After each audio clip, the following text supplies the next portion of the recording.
Namaste. Here again in Poppyland. Meditation. What is it? How do you do it? In this video, I'm not going to actually tell you a specific way to meditate. I don't believe there's a one-size-fits-all on how to meditate. But one of the things for me, I don't know about you, is that I've tried to meditate for several years. I've tried many different books that I've read.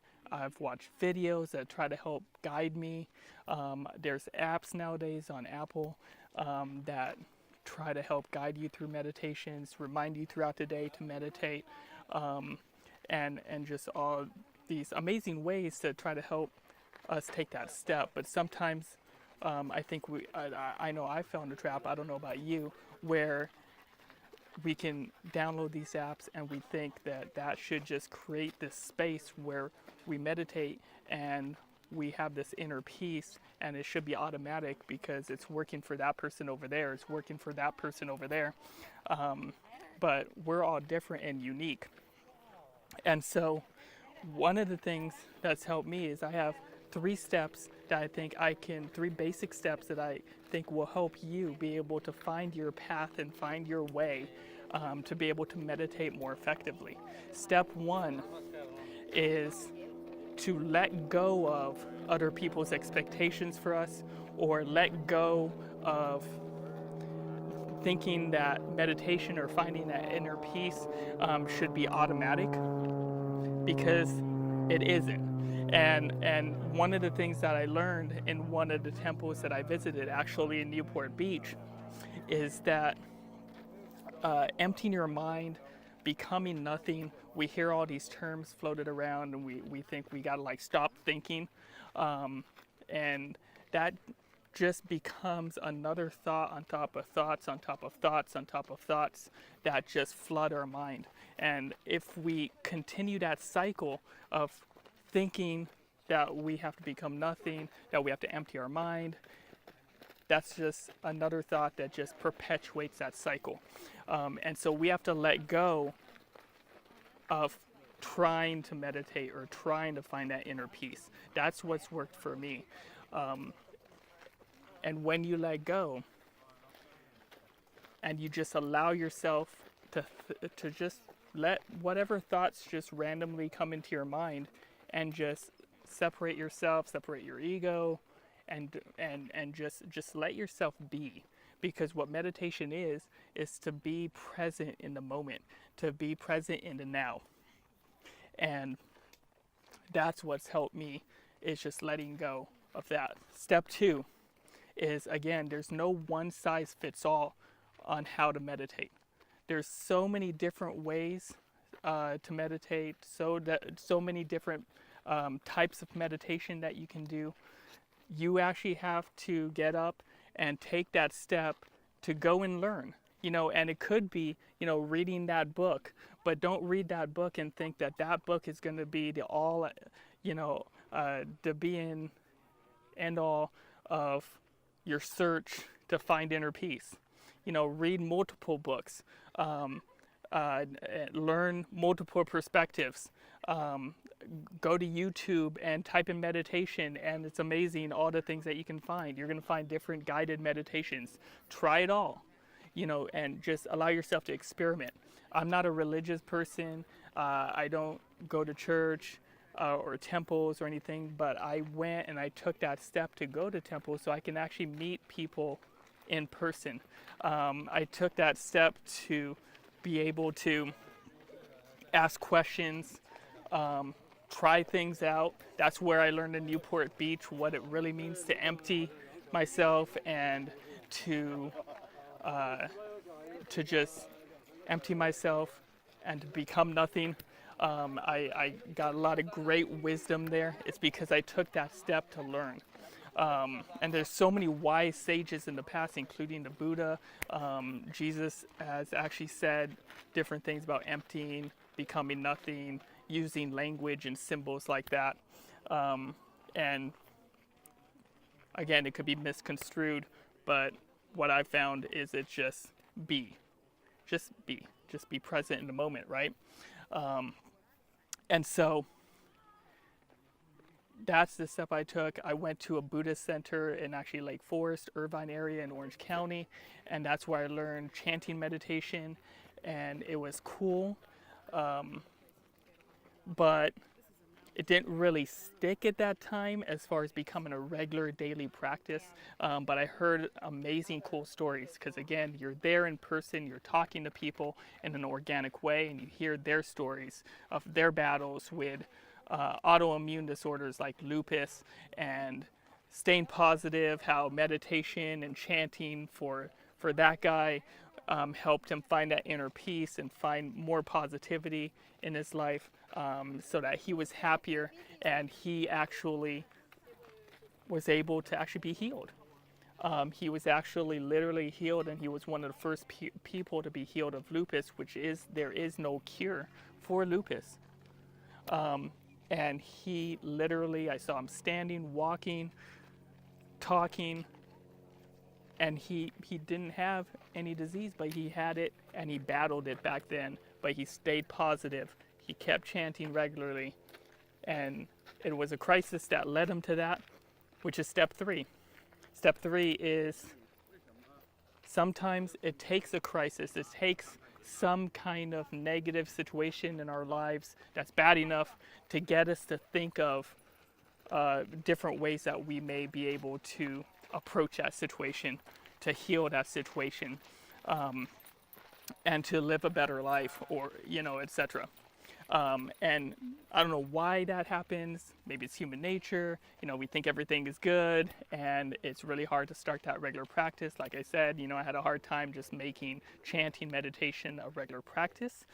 Even though it worked for me and I loved it, and I saw so many benefits, especially I believe everything's energy, and we're all energy, and chanting, I've been told, is just kind of, it sounds like a different frequency. It's on a different wavelength. And so I like that part as well, because I feel like I'm becoming more interconnected with all things. But it wasn't until I hit kind of, not a rock bottom, but I hit kind of like a crisis of self, where I noticed things within me that I didn't like, just ugly sides of me that I didn't like. And I started chanting regularly because I went back to what I experienced before that kind of worked for me, and I just gave it a try, and I just started doing it on a regular basis, and now I chant on a daily basis, and I'm finding that inner peace slowly but surely. And again, this is all a slow process. I'll use this metaphor quite a bit of the tortoise and the hare. The hare was faster, apparently. It was faster, could hop around a lot faster than the tortoise, and thought it was going to win. But then it took advantage of how it has the speed to go faster in short spurts, especially compared to the turtle. But what happened was, obviously took advantage of that, stopped, took a rest break, but the turtle kept going at a steady pace, not giving up, knowing that was going to win, because the turtle was older, and the wiser that you get, the older that you get, the wiser you get, and that is a true saying. And so the hare ended up losing, the turtle ended up winning, even though from a microscopic point of view, you would think that the turtle would lose immediately, just because it was slower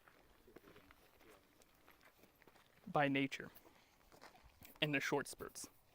And one thing that I have noticed as I've done these 3 steps in my life that helped me find my way, my path, the meditation that works for me, and find that inner peace. I've noticed that I now see meditation, or I meditate everywhere basically. It's not just in my room at my altar on a daily basis, but even when I'm driving, I'm able to slow down. I'm not in a hurry to go places anymore.